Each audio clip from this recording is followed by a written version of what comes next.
The dinosaur that pooped a planet.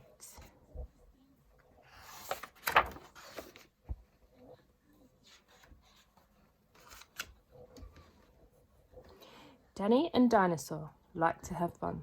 Some days they had lots, and some days they had none. One day they were bored. They had no games to play. Danny said, "Dinosaur, what shall we do today? We could mow the lawn, we could tidy the place, we could do our chores, or we could go to space." "But you mustn't forget to have lunch," said their mummy. "But you cannot have fun without food for your tummy." So they packed a packed lunch for the Science Museum, where rockets were kept if you wanted to see them.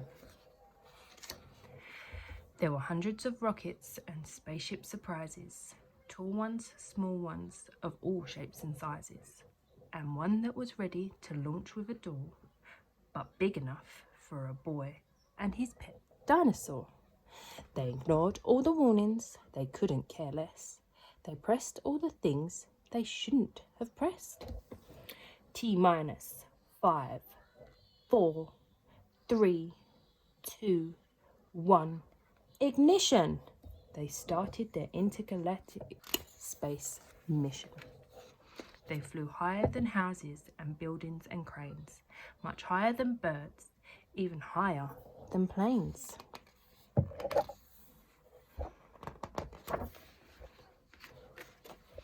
"We're in space," Danny yelled as he floated around, but Dinosaur's tongue made a rumbling sound. "It's time to have lunch." Danny looked at his watch. Then he looked all around for his dino's lunchbox. Danny started to worry, then started to panic. They'd left their packed lunches back home on their planet.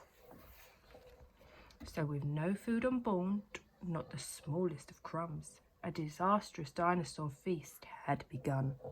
It gobbled up gadgets and gizmos galore. Nothing was safe from the space dinosaur.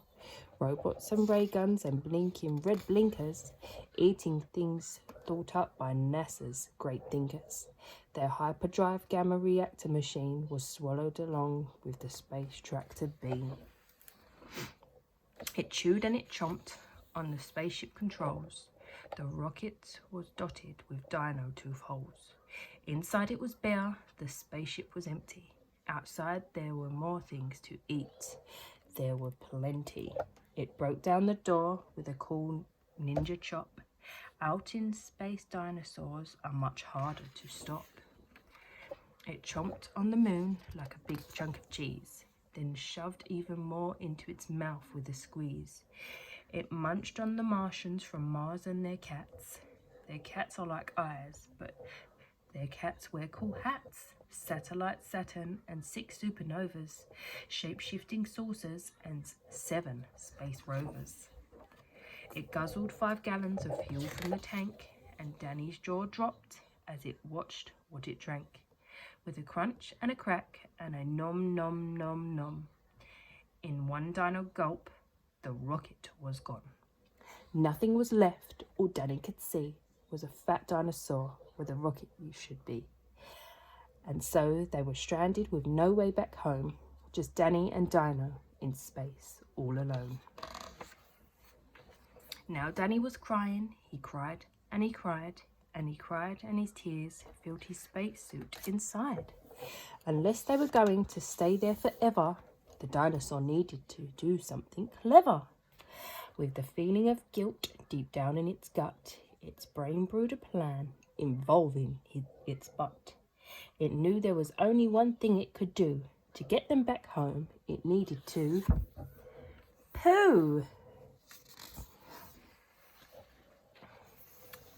Like a poop-powered rocket, the dinosaur flew. Dan hopped on its back and he watched as it pooed. It pooped out the robots and ray guns and blinkers.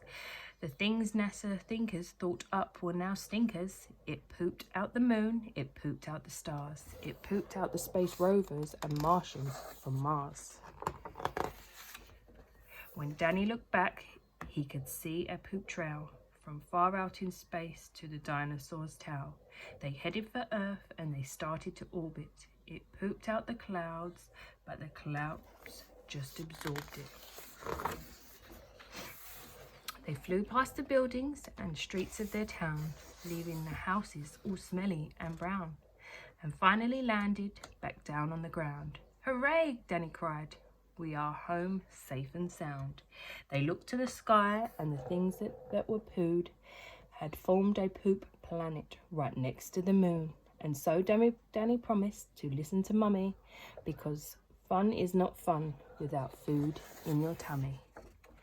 And just when he thought all the pooping was done, a Mars cat plopped out of Dinosaur's bum. The end.